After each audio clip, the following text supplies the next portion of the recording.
आज आखिरकार ऐसा क्या हुआ जो मुझे हॉस्पिटल ही जाना पड़ गया।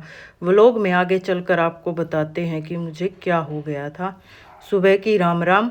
मैंने सबसे पहले गर्म पानी पिया, फिर मैंने वानी और वानी के पापा के लिए दूध को गर्म कर दिया था। इसके बाद मैंने घी निकालने के लिए दूध में रई लगा दी थी। फिर मैंने अपने सिर बालों में सरसों के तेल की मालिश की, क्योंकि मुझे वैसे तेल पसंद नहीं है तो मैं धोने से पहले मालिश कर लेती हूँ हफ्ते में एक बार। फिर मैंने किचन में आकर के घी आ गया था तो उसको निकाल लिया था।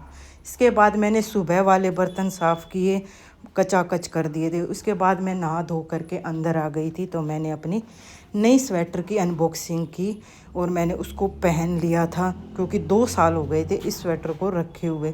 तो आज मैंने आखिरकार इसको पहन ही लिया था। जूते वगैरह डाल करके, स्वेटर वगैरह डाल करके, थोड़ा हल्का फुल्का मेकअप करके मैं तैयार हो गई थी, क्योंकि आज हमको जाना था हॉस्पिटल। वानी और वानी के पापा तैयार हो चुके थे और मुझे बोल रहे थे चलो जल्दी चलो, क्योंकि वानी तैयार होने के बाद रुकती ही नहीं, बोलती है मम्मा चलो।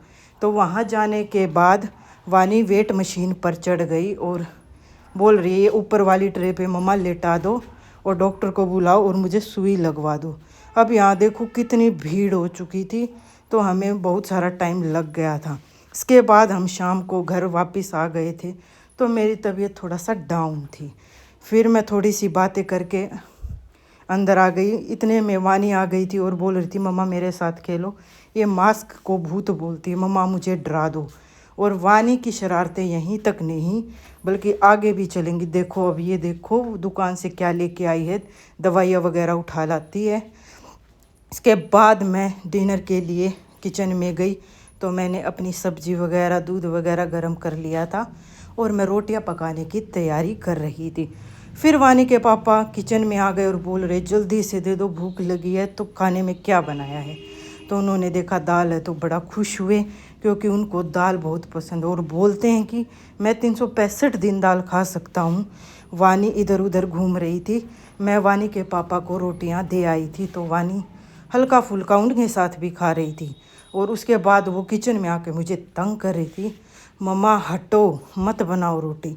तो और बोलती है मुझे आटा दे दो, मैं भी रोटियां बनाऊंगी। फिर मैंने उसको थोड़ा सा आटा दे करके बाहर भेज दिया था और वो रोटियां बना रही थी। फिर मैंने वानी को प्लेट में रोटी रख कर बोला जाओ अपने पापा को दे के आओ।